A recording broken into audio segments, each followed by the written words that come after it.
ദശകം 7 ബ്രഹ്മാവിൻ്റെ തപസ്സും വൈകുണ്ഠ ദർശനവും.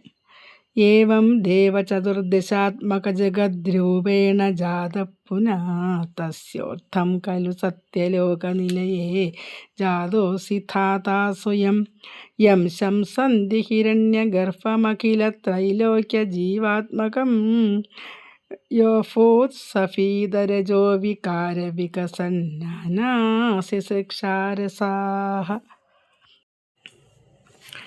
ഏവം ദേവ, ഇപ്രകാരം അല്ലയോ ഭഗവാനേ, ചതുർദശാത്മക 14 ലോകത്തിലും ജഗത് രൂപേണ ആ ജഗത് രൂപത്തിൽ ജനിച്ച പുനസ്തസ്യ ഊർദ്ധം ജനിച്ച അങ്ങ് തസ്യ ഊർദ്ധം അങ്ങ് മുകളിലത്തെ ഏറ്റവും മുകളിലത്തെ ഖലു ആണ് ആ സത്യലോക നിലയെ ഏറ്റവും മുകളിലുള്ള ആ സത്യലോകത്തിൽ ജാതോസി ധാതാ സ്വയം നിന്തിരുവടി സ്വയം ബ്രഹ്മാവായി സ്വയം ജനിച്ചു. യം ശംസന്തി, ആ ബ്രഹ്മാവിനെ ഹിരണ്യഗർഭൻ എന്ന് പറയുന്നു. ത്രൈലോക്യ ജീവാത്മകം, 3 ലോകത്തിൻ്റെയും ജീവാത്മാവായ ആ ബ്രഹ്മാവ്.